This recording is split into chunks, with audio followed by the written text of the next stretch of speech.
Two women from the same town killed in the same way suggested a serial killer was on the loose. There were unusual metal fragments on both victims, and investigators needed to find out what they were in order to stop a killer.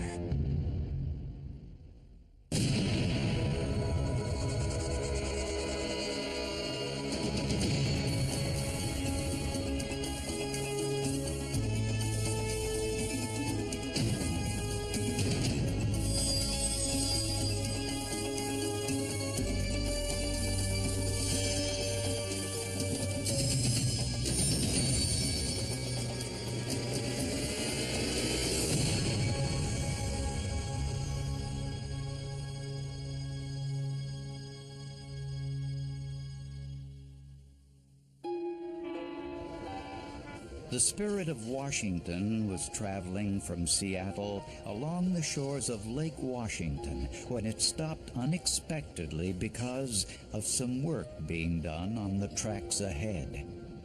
Ladies and gentlemen, we are slowing down. When the passengers looked outside, they saw more than just pretty scenery.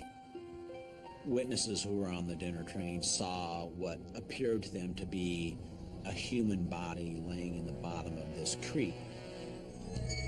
Local authorities secured the site and found the remains of a middle-aged woman wearing a nightgown and slippers. A blue jacket was thrown nearby, along with an empty pack of cigarettes. Unfortunately, there were no fingerprints, DNA, or any other forensic evidence on the cigarette pack. The medical pathologist who performed this autopsy was not able to determine a cause of death. The medical examiner's ultimate autopsy didn't show any obvious signs of homicidal violence, yet it was clear from the circumstances that she was the victim of a homicide. After a review of missing persons reports, police identified the victim as 53-year-old Arlene Jensen, who lived alone and worked as a seamstress. Her son reported her missing 5 weeks earlier when she failed to show up for work. He found the door ajar. Her purse and her keys were on the end table, and her car was in its stall. There was no sign of forced entry or any disturbance, but there were signs that someone other than Arlene had been there. She was a very neat housekeeper, and there were ashes spilled all around the ashtray on the coffee table. That's something she just never did. There was various blankets, comforters on top of the bed. I looked at those, and then I pulled them back, and I noticed that in the area of the upper left-hand side of it, on the pillow and on the sheet underneath that, there was some blood stains, which I tested, and they were indeed positive for blood. The comforter didn't have any blood, but the sheets underneath did. This meant someone pulled the comforter over the sheet after the blood was dry, which would have been about 30 minutes later. On the bathroom floor were some used towels, and 2 cigarette butts were in the toilet, with the seat and lid left up. All these clues told a story. Some man had been in her home. Some man had used the toilet and flipped his cigarette butts into the toilet and failed to flush before he left. Someone has been there for a while, long enough to smoke at least 1 cigarette, possibly even 2. They've had time to have blood dry. They've been there for at least 30 minutes, and then they've washed their hands or attempted to wash their hands and clean something up. And the cigarette butts were the same brand as the empty package found near the victim's body. If Arlene had been abducted from her apartment, the motive certainly wasn't robbery. Her purse, which she always kept on a chair where she sat and watched television, was there. Her wallet was there. The keys to her car were there.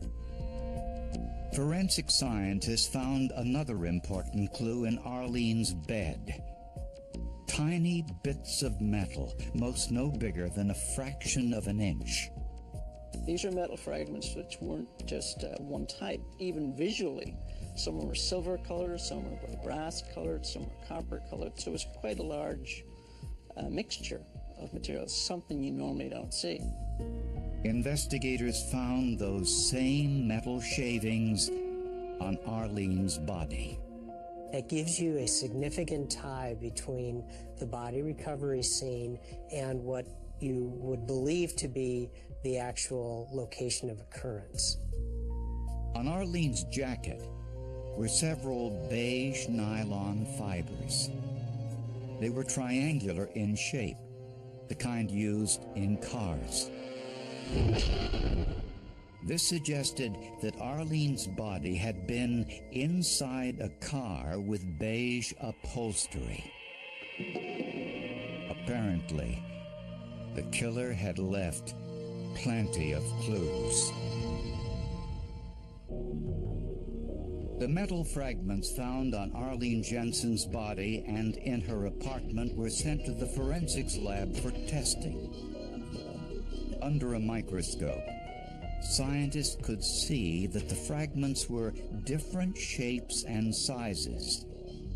The surfaces were corrugated, and the composition of the metal varied from piece to piece.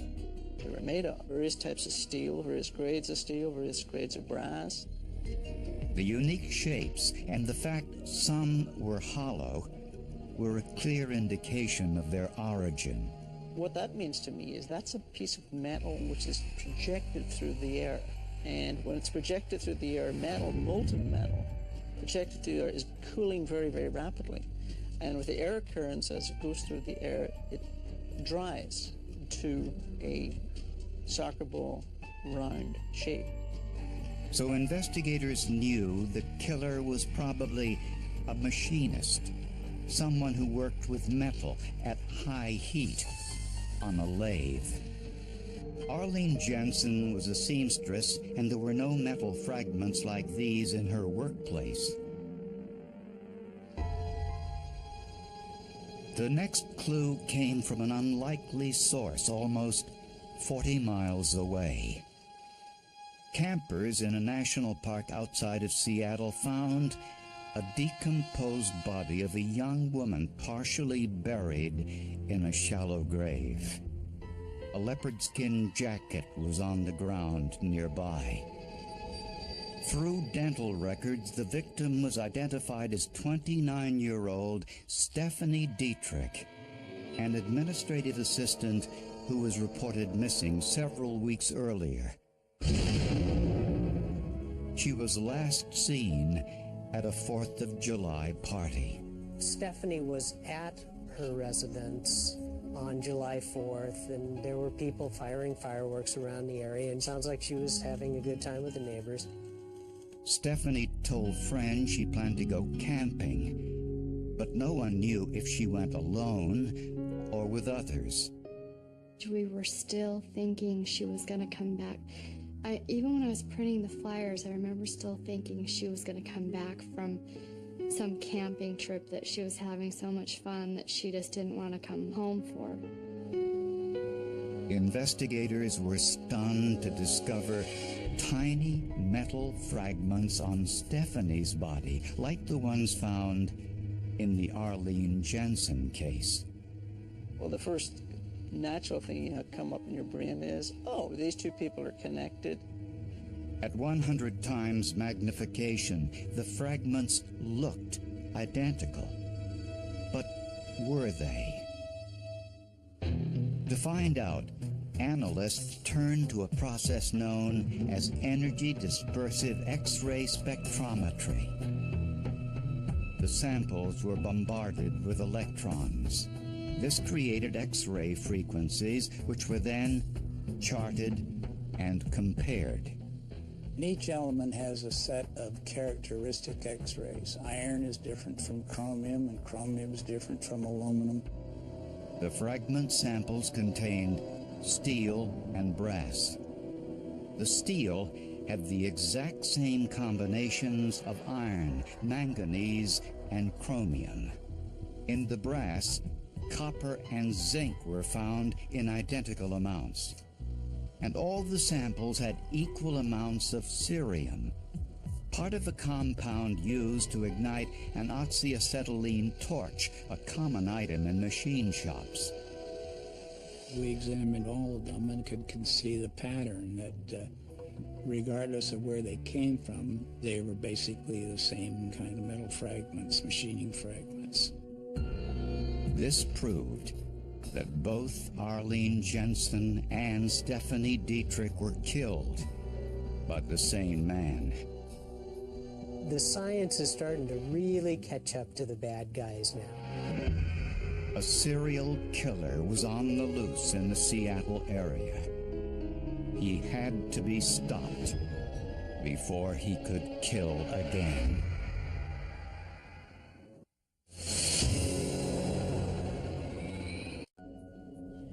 While investigating Stephanie Dietrich's murder, police interviewed the guests at her 4th of July party, the last time she was seen alive.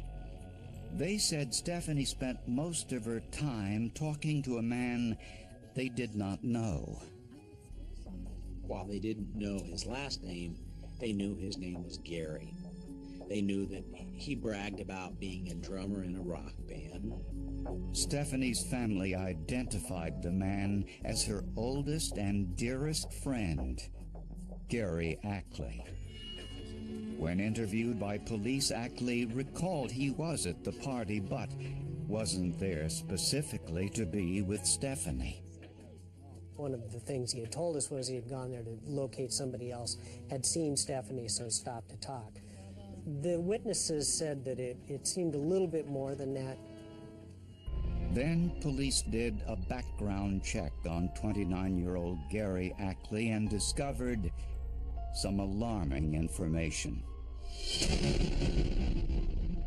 Gary Ackley was related to the first murder victim, Arlene Jensen. Ackley lived with Arlene's daughter, and they had 2 children together. When questioned by police, Ackley said he loved his common-law mother-in-law and was devastated by her murder. But family members said that was a lie. Well, he didn't like her, and it was no secret she didn't like him. But no one in the family did like him. Their relationship can best be described as being acrimonious. Arlene Jensen was concerned about the welfare of her daughter, whom she believed was at least verbally and psychologically being abused by Gary Ackley. Arlene also didn't like the way Ackley treated her grandchildren. When she would express those concerns, particularly in the presence of Gary Ackley, it became quite apparent that he didn't want her anywhere around. And Ackley's fights with Arlene were well known to neighbors and family members.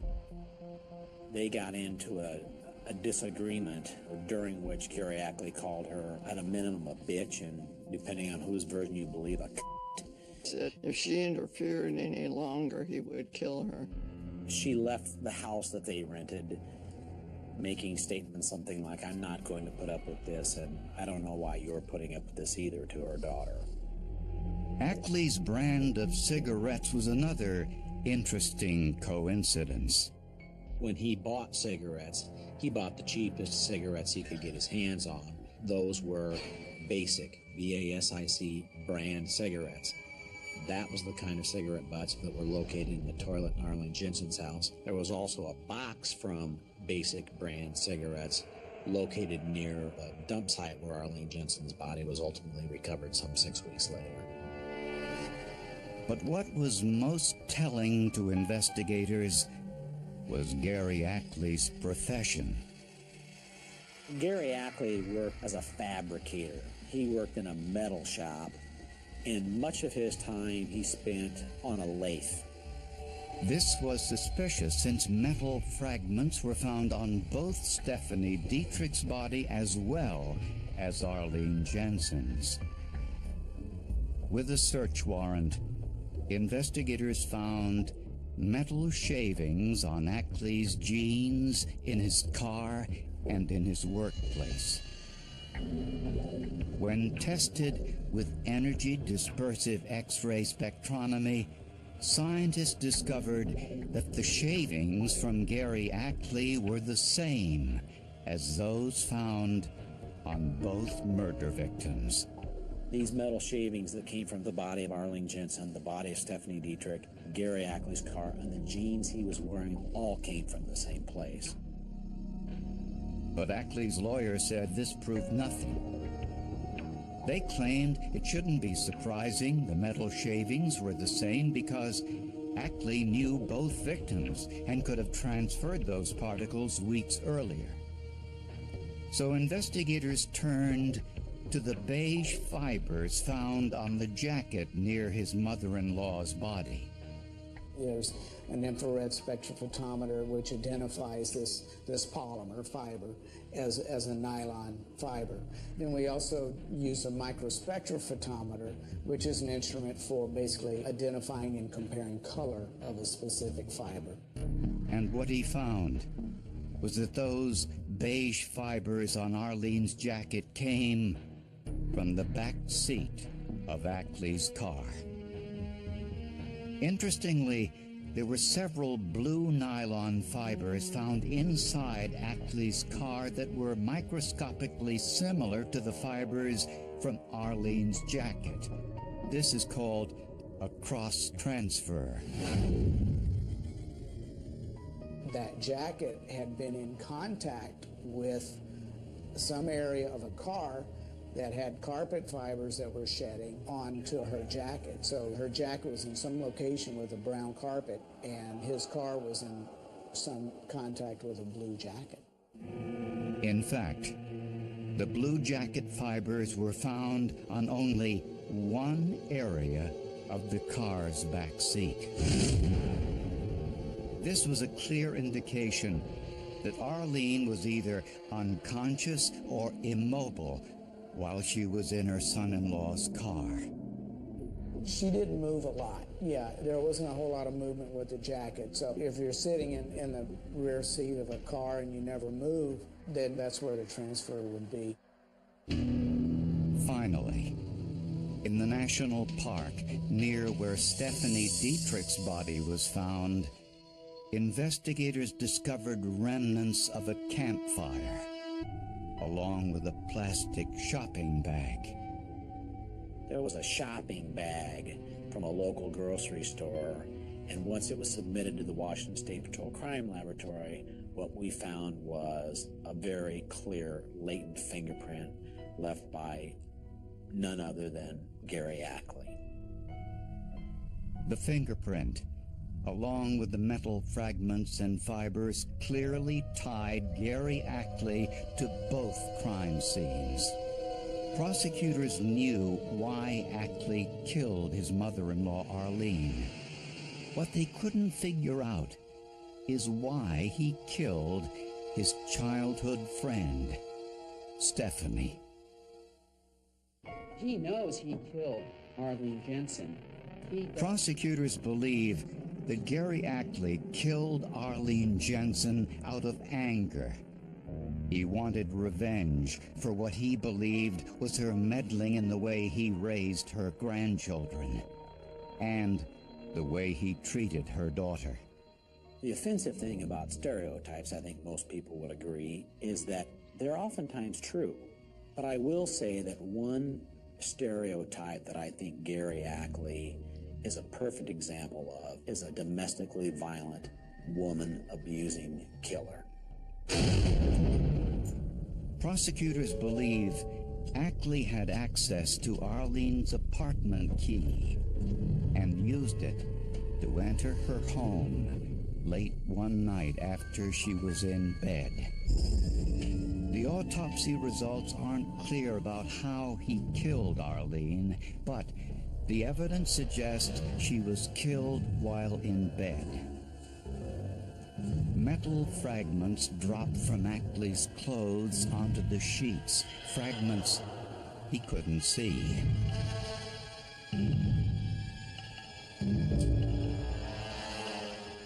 He stayed in Arlene's apartment long enough to smoke 2 cigarettes and wash his hands.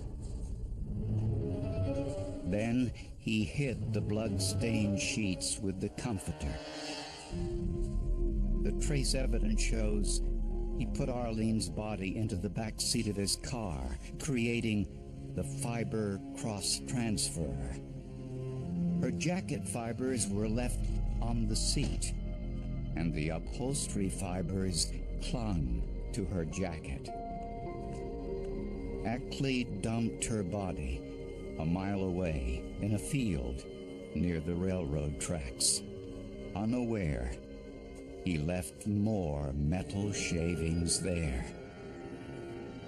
He also left another calling card, an empty pack of his favorite brand of cigarettes, the same brand he left in his mother-in-law's bathroom.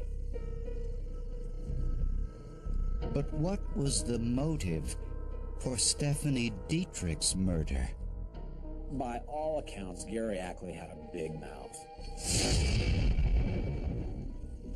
Prosecutors think in a moment of weakness, Ackley told Stephanie that he killed Arlene. Prosecutors found a witness who saw Ackley and Stephanie camping together on the 4th of July weekend. Prosecutors believe Ackley killed his childhood friend in order to silence her, burying her body in a shallow grave, again, leaving the telltale metal fragments behind. When he disposed of Stephanie's personal items, he left his fingerprint on the shopping bag. I don't think there's anything I could say that would bother him, because someone that can kill their girlfriend's mom and their kid's grandma is untouchable emotionally, so I wouldn't even try.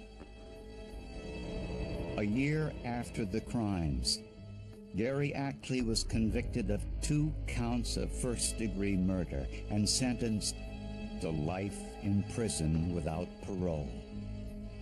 Despite the mountains of forensic evidence against him, Arlene Jensen's daughter, Julie, refused to believe that Ackley killed her mother. So after his conviction, she cemented their common law relationship by formally marrying him in a prison ceremony. I don't know why Julie Jensen would marry the man who was convicted of killing her mother, and you'd have to ask her. First of all, it's nauseating, and I can't understand her train of thought at all. And I don't know, I've tried to understand that before, and all I can make of it is domestic violence in its severest form. Like the brainwashing, the abuse, that just makes that person just not even think for themselves, because it's so plain to see, you know. 2 murders, seemingly unrelated, but unmistakably connected by a series of microscopic clues. Detectives all over this country are solving murder cases that are 20 or 30 or 40 years old based on science that didn't exist 7 or 8 years ago.